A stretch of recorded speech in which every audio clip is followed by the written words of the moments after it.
Hola amigos, les saluda Pedro Tarquis y como cada semana tenemos el placer de poder estar con César Vidal al otro lado de la línea. Muy bienvenido, César. Muy bien hallado, Pedro, en este Washington, que mira que es madrugada, apenas está amaneciendo y ya estamos a 21 grados.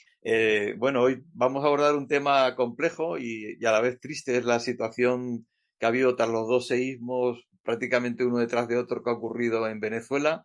Estamos cerca de 1.500 fallecimientos, 4.000 heridos, 50.000 desaparecidos.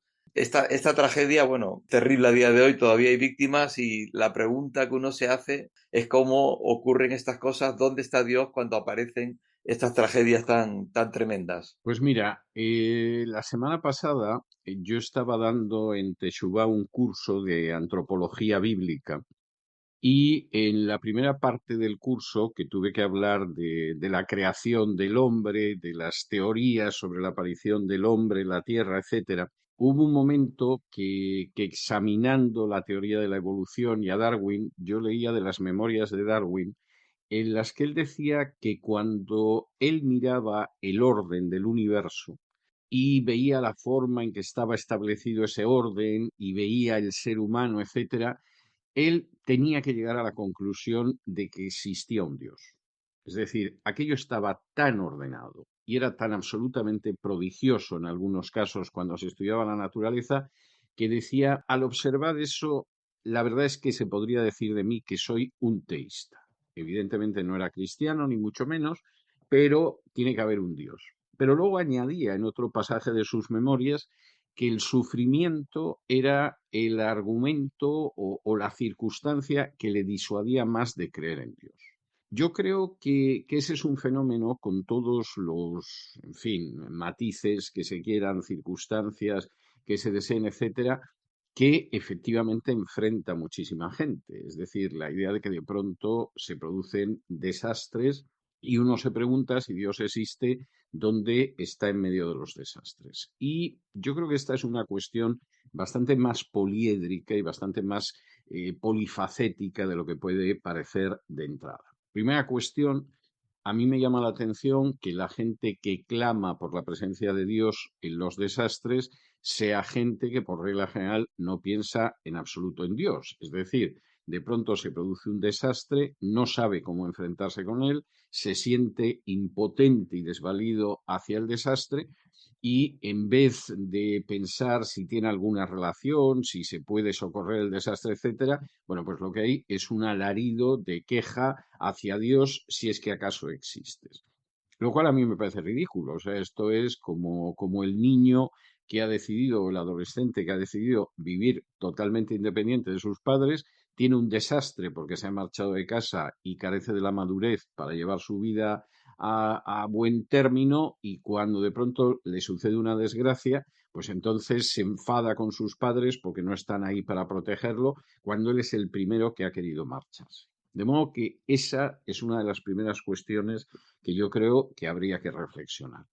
La segunda cuestión es el hecho de que las acciones de Dios son acciones soberanas que discurren a lo largo de la historia. Él tiene las riendas de la historia, pero eso no quiere decir en absoluto que nosotros podamos analizarlas a cabalidad ni las podamos comprender a cabalidad. Yo, personalmente, soy muy prudente a la hora de hablar de castigos divinos en determinadas situaciones. Pero no puedo dejar de ver que existen culturas, existen civilizaciones, existen sociedades que en un momento determinado cuesta mucho no pensar que sobre ellas se ha producido un juicio divino. No estoy diciendo que este sea el caso de Venezuela, ni de los terremotos, ni cosa parecida. Estoy hablando en términos generales de grandes desgracias que se abaten sobre determinadas sociedades que por regla general, como vemos también en la Biblia, lejos de volverse a Dios, salvo algunos que reflexionan, pues son sociedades que a veces se encabezonan más y se hacen todavía más testarudas y más duras de corazón frente al desastre. El desastre no las lleva hacia Dios, las endurece como endurecieron las plagas de Egipto el corazón del faraón. Y esa es otra de las cuestiones de reflexión que yo creo que tendríamos que poner encima de la mesa. Y hay una cuestión más que a mí me parece importante, y es la cuestión absolutamente práctica. Es decir, se puede poner a especular sobre por qué ha quebrado la bolsa y ha dejado a millones de personas en la miseria, uno se puede poner a especular y en un momento determinado decir por qué se produce una guerra, una revolución, un golpe de Estado, uno se puede poner a reflexionar y preguntarse qué sucede para que determinados desastres naturales tengan unas consecuencias terribles. Todo eso me parece lícito y además yo diría que es muy normal, pero yo creo que el aspecto que nosotros deberíamos asumir como prioritario es qué hacemos nosotros en una situación así. Seguramente en el caso de una guerra, de una revolución o de un golpe de Estado, pues poco hay que se pueda hacer, es decir, de pronto eso ha estallado, pero por ejemplo, en el caso de un desastre natural, no cabe la menor duda de que los individuos y las comunidades internacionales y la comunidad internacional tiene que responder frente a esa catástrofe. O sea, eso es algo que me parece obvio. Y el panorama que yo observo, y el caso de Venezuela no es una excepción, me gustaría creer que es excepcional, pero no lo es que primero determinadas partes interesadas en la lucha por el poder inmediatamente utilizan la desgracia de los seres humanos para obtener un beneficio. Y entonces o aprovechas para criticar al gobierno, a veces con razón, a veces sin razón, o aprovechas para censurar la acción de otros países, a veces con razón, a veces sin razón, y se utiliza lo que es la desgracia, el dolor, la miseria de determinadas personas, pro domo sua, que dirían los romanos, es decir, en beneficio propio. Y esto, desgraciadamente, en el caso de Venezuela, pues yo lo he visto desde el primer momento. Es decir, ¿en qué medida puedes tú atribuir al desastroso gobierno que padece Venezuela dos terremotos? Pues, sinceramente, mira que yo soy muy contrario al gobierno chavista, mira que tengo una pésima impresión de él, incluso nada más llegar Chávez al poder, porque claro, ha habido gente que empezó a hablar más de Chávez cuando Chávez ya había desbaratado todo el sistema constitucional, se veía lo que era, pero hubo gente que desde el principio advertimos de lo que iba a ser Chávez y el chavismo, no nos hemos subido después al carro. Bien, con toda la antipatía que yo pueda sentir hacia ese régimen y hacia lo que ha hecho, a mí me parece evidente que dos terremotos de esta magnitud no son culpa del régimen. Uno puede decir, bueno, ya, pero la forma en que se ha construido, bueno, mire usted, los edificios, la forma en que se ha construido, eso se ha producido antes, durante y después de Chávez. O sea, tampoco es una cosa que puedas atribuir al régimen como si el régimen tuviera una responsabilidad. Y luego, por parte de la comunidad internacional, pues hombre, yo tengo que ser bastante crítico con algunas de las ayudas. Por ejemplo, la ayuda que está enviando Estados Unidos en comparación con todo lo que ha sacado Estados Unidos desde que decidió llegar a un acuerdo con el gobierno chavista en términos de riquezas naturales de Venezuela, pues a mí como ciudadano americano me abochorna porque realmente, es decir, bueno, estamos vaciando un país de su petróleo y no solo de su petróleo, y luego pues, le estamos enviando una ayuda en fin, es una ayuda minúscula. Seguramente tampoco Estados Unidos tiene obligación de ayudar a Venezuela, pero es que es un país del que está absorbiendo todo lo que puede. Y llegamos con una ayuda, insisto, minúscula. Por supuesto, esa ayuda minúscula la trompeteamos como si fuéramos a salvar a Venezuela y de paso empleamos fuerzas militares que vamos localizando en el terreno de Venezuela. No, pues a mí esto no me parece muy presentable, lo siento muchísimo, pero no me parece muy presentable. Y por parte de otros países, pues vamos a ver cómo es esa ayuda al final, cómo se está desarrollando. Si a esto además le sumamos y aquí los testimonios que a mí me llegaron prácticamente desde las primeras horas son terribles, que las fuerzas del orden venezolanas están aprovechando para el saqueo. Bueno, yo comprendo, aunque me parece horrible, que la gente que está cerca de un desastre natural, siempre hay fuerzas que se dedican al saqueo, que entran en las casas, que roban, pero que sean las fuerzas del orden las que se dedican al saqueo, pues yo que sé, como el ejército israelí en los hogares palestinos en Gaza, que además es una situación de guerra, me parece algo absolutamente inaceptable. Y en medio de todo este panorama, donde, insisto, me parece que las facetas son diversas, hay todavía otro elemento de reflexión que a mí me parece importante y que un medio tan poco sospechoso de simpatizar con los evangélicos señalaba hace apenas unas horas, que es El País en España. Y es el caso de esa congregación que vio cómo se caía todo y, sin embargo, pues esa congregación se salvó e incluso un miembro de esa pequeña congregación evangélica que no había ido al culto consiguió salvarse también en su casa. De manera que en medio de lo que es un panorama, yo creo que no solo en términos físicos, humanos, sino incluso en términos psicológicos y políticos muy deplorable, al mismo tiempo no se puede negar que ves destellos de la luz de Dios en medio de la negrura.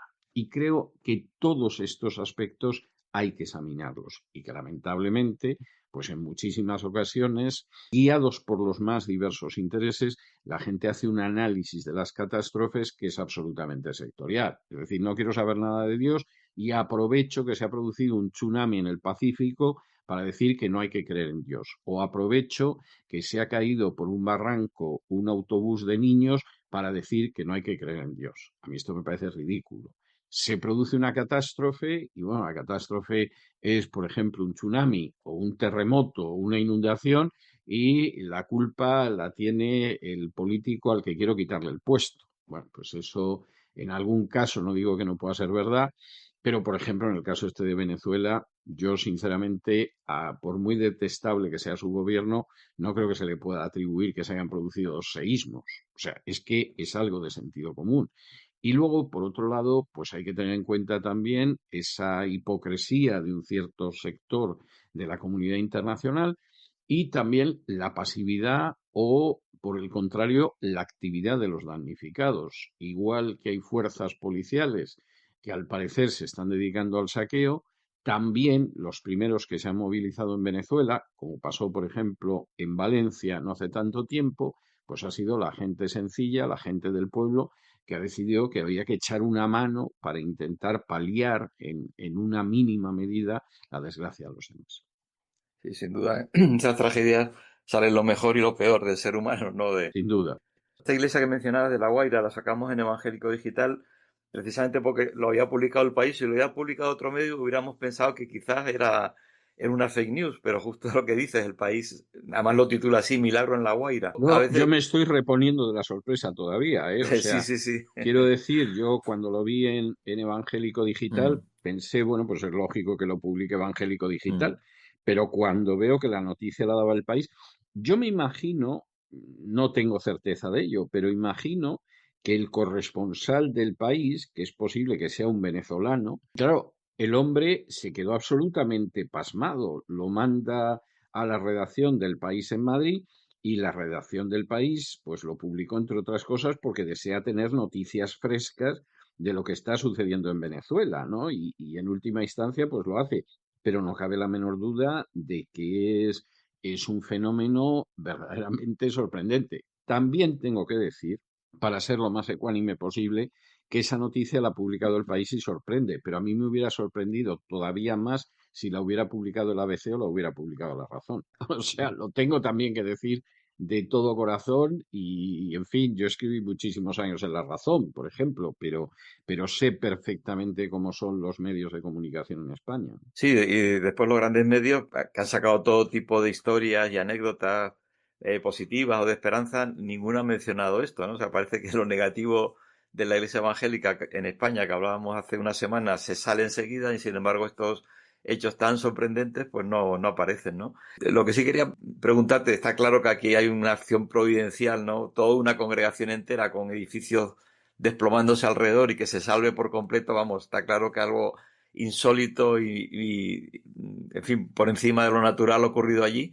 A veces también nos apegamos a decir, si te va bien y te salva Dios o parece que Dios te ha intervenido, está muy bien, pero sin embargo a veces si te va mal es que Dios no está presente. Sin embargo, vemos No, no es historias... así. No, no es así. O sea, me parece muy, muy oportuno que menciones eso, porque es así. Vamos a ver, hay corrientes teológicas, por denominarlas de alguna manera, que identifican la relación con Dios con un camino de rosas. Es más, que predican eso. ¿Quiere usted tener una vida que es un camino de rosas? Y además, fundamentalmente, en términos materiales, pues, en fin, acérquese a Jesucristo. Esto es un disparate total y absoluto que choca totalmente con la invitación de Jesús a seguirle y a estar dispuesto a acabar en una cruz como acabó él. Eso es evidente. Pero al mismo tiempo, no cabe la menor duda de que Jesús hace un llamamiento a venid a mí todos los que estáis cansados y cargados y encontraréis descanso para vuestras almas. Ese descanso para vuestras almas es descanso para vuestras almas. No significa que las condiciones van a ser materialmente tan buenas que efectivamente, pues bueno, vais a estar encantados de la vida. Significa que tanto en situaciones difíciles como en situaciones fáciles encontraréis en mí descanso para vuestras almas.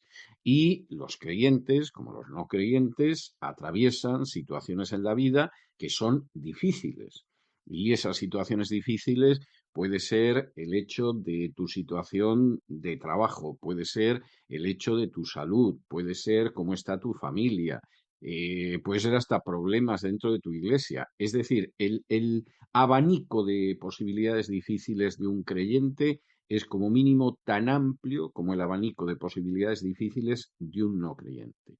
La gran diferencia, y es una diferencia pero muy sensible y muy poderosa, es que ese creyente sabe que cuenta con Jesús, o como diría el autor de la carta a los Hebreos, que puede acudir a un sumo sacerdote, un sumo pontífice, que no es un señor vestido de blanco que vive en la ciudad del Vaticano, sino que es el propio Cristo, que es hombre y que efectivamente comprende, pero de manera totalmente cabal, cualquier tipo de desgracia, de dolor, de soledad, de desamparo que podamos tener en nuestras vidas. Y esa sí es una grandísima diferencia. Los creyentes no viven en un mundo feliz, los creyentes no desarrollan su existencia en una burbuja, los creyentes no están llamados a retirarse a una ciudad en lo alto de un monte a la que no llegue nadie y donde vivan sin la menor preocupación. No hay nada de cristiano en eso. Los creyentes viven en este mundo, aunque no sean parte de este mundo, viven en situaciones muy difíciles precisamente porque son creyentes y Jesús les llama bienaventurados porque os van a calumniar, van a hablar mal de vosotros, os van a perseguir como hicieron a los profetas antes, pero en medio de esas situaciones que son tremendas, esos creyentes cuentan con Jesús. Y cuando de pronto pierden a un ser querido, pues evidentemente, si ese ser querido también creyó en Jesús, saben que se van a encontrar con Él. Y cuando están en una situación de enfermedad, pues saben que Dios querrá que curen o que no curen de esa situación de enfermedad, pero que está a su lado y que tiene un sentido lo que están padeciendo, aunque ellos no lo vean. Y cuando se produce la muerte, saben que eso no es el final y que se van a encontrar con Jesús al otro lado. Y que, por resumirlo de alguna manera, como dice el capítulo 8 de la carta a los romanos, aquellos que efectivamente han creído en Jesús, todo lo que sucede es para bien, porque implica su crecimiento espiritual, porque implica una madurez espiritual, porque implica comprender de una manera más cabal lo que tenemos en esta vida, porque implica incluso dar testimonio en medio de las tinieblas más negras. Y ahí efectivamente existe una gran diferencia que cuando de pronto alguien dice, bueno, ¿dónde está Dios? Que me importa un pepino siempre, pero ahora mismo además me permito escupirle. Bueno, pues Dios está ahí. Dios está al alcance de aquella persona que quiera ir hacia Él y Dios además está llamando a la gente a que se reconcilie con Él. Estás casi describiendo también lo que ocurrió en la crucifixión, que era una puesta en escena, ¿no? De todo lo que somos la sociedad, de Jesús en la cruz muriendo, unos le insultaban, otros renegaban de él, otros se reían, y Jesús pagando la culpa de todos y perdonando al que quisiera arrepentirse, tiene a su lado al llamado buen ladrón que le dice, acuérdate de mí cuando vengas en tu reino, y él le dice, hoy estarás conmigo en el paraíso. Es decir, la respuesta de Jesús es, estoy contigo y además te voy a responder a esa necesidad, a esa angustia, dándote una solución. En el caso de él era tras la muerte, en nuestro caso a veces vivimos muertes o agonías espirituales, psicológicas, y Jesús nos da esa respuesta, ¿no? Que con él está junto a nosotros cuando sufrimos y que Él nos va a dar la solución en su momento. Exactamente. A mí eso me parece que es evidente y eso marca una enorme diferencia. Es decir, vamos a ver, yo soy igual de frágil que cualquier hijo de vecino ante la desgracia. La desgracia, si el Señor lo permite, me puede caer exactamente igual que a cualquier otra persona. La diferencia está en que efectivamente yo cuento con Jesús en medio de esa situación. Y no es igual la persona que tiene que enfrentarse con la muerte, con el desempleo, con la destitución física, con la enfermedad, con infinidad de desgracias que pueden producirse si efectivamente estás aferrado a Jesús o si no estás aferrado a Jesús. Y esto es muy fácil de entender, porque es igual que la persona que en un momento determinado tiene que enfrentarse con la enfermedad y no es igual que tengas un hospital a 10 metros que vivas a 10.000 kilómetros del hospital más cercano. Si es que es algo que los paralelos que se producen en nuestra vida efectivamente son muy fáciles de comprender. Y esa es la gran diferencia. Y para mí, en el caso de esta iglesia evangélica en Venezuela, para mí lo más sobrecogedor, y soy muy sincero al respecto, no es que finalmente ninguno se viera dañado, que eso evidentemente cuesta creer que no es un milagro. Sinceramente, no creo que en términos estadísticos, en términos de probabilidad, eso sea algo que se pueda medianamente pensar. Lo que verdaderamente es tremendo es cómo el espíritu que está dentro de esas personas ante una situación como esa les hace reaccionar de una manera muy distinta a la gente que los rodea. Y ese es un elemento que, por supuesto, dentro de los análisis superficiales que se hacen de este tipo de episodios, pues se suele pasar por alto. Pero ese elemento es tremendamente poderoso. No solo es la acción innegable de la providencia preservando a algunos de sus hijos, es el hecho de cómo frente a determinadas situaciones esos hijos de Dios reaccionan de una forma radicalmente distinta a cómo puede reaccionar la mayoría de la sociedad. ¿Cierto? Porque en medio de las ruinas, el fuego, la tragedia, incluso los movimientos que todavía había, se juntaron cogidos de la mano y empezaron a dar gracias a Dios, reconociendo que Él les había salvado, ¿no? Es tremendo, la verdad es que sí. Pues con esto terminamos, quizá una entrevista más corta, pero muy llena de contenido, ¿no? Si quieres terminar también diciendo algo más que tú veas adecuado. Quisiera enfatizar los dos de los aspectos que yo mencionaba, ¿no? El primero es esa creencia que tenemos, que Pablo menciona también en el capítulo 8 de la Carta a los Romanos, de que todo lo que nos suceda en esta vida es para bien. Lo cual no quiere decir que sea agradable, ni bonito, ni deseable, a lo mejor dentro de nuestra carne, pero todo es para bien. Y en ese sentido, en nuestra vida no existe el absurdo, en nuestra vida no existe la idea de, bueno, pero aquí qué pasa, el universo se ha vuelto loco o este universo no es nada más que un lugar hostil en el que no tengo nada, sino que por el contrario sabemos que todo tiene un propósito. Un propósito que si yo tengo que apelar a mi experiencia personal, a veces tardas años en descubrir y de pronto un día comprendes por qué te sucedió algo años atrás. Supongo que en otros casos, pues hay gente que no llega a saber nunca por qué le han sucedido determinadas cosas. Pero el primer aspecto es que para aquellos que están aferrados a Jesús, todo es para bien, aunque pueda ser, desde un punto de vista humano, catastrófico y desastroso. Y el segundo aspecto, que a mí me parece muy importante y que además creo que es muy oportuno en una situación como esta, es ese pasaje que yo mencionaba de Mateo, donde Jesús dice, venid a mí todos los que estáis cansados y cargados, y yo os haré descansar. Jesús no promete que la gente va a tener un camino de rosas en esta vida, no promete que no va a haber problemas, no promete que no vas a tener dificultades laborales o económicas, no promete que nunca vas a tener que ir al médico, etcétera, etcétera, etcétera. Pero sí habla de que si estás cansado y cargado, a quien tienes que ir es a Él, porque es el único que puede proporcionar ese descanso que no te va a proporcionar ni un curso de autoayuda, ni te va a proporcionar el párroco, ni te va a proporcionar la New Age, la nueva era, ni te va a proporcionar tantos remedios baratos que se ofrecen a todas horas. ese descanso para vuestras almas solo lo proporciona Jesús.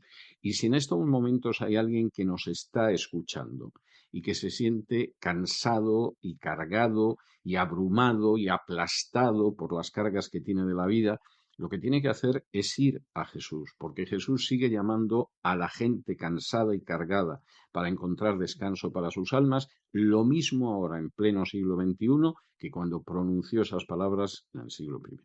Así es, y así lo hemos experimentado todos aquellos que le conocemos, porque claro, la clave aquí es conocerla a él y tener esa, no solo convicción, sino esa experiencia profunda de que realmente él está ahí, porque si no, como decías tú del hospital, pensar que el hospital está cerca no sirve de nada, es saber que el hospital está ahí y poder acudir a él, ¿no? Pues muchísimas gracias por todas estas reflexiones en medio de este mundo convulso, de estos terremotos, unos físicos, otros políticos, otros bélicos, pero que siempre Jesús está en medio de ahí, como tú dices, diciendo que Él es quien nos ayuda a superar cualquier tipo de obstáculo. Muchas gracias, César, muchas gracias a todos ustedes por escucharnos hasta aquí. Como siempre, se despide Pedro Tarquis deseando que Dios les bendiga.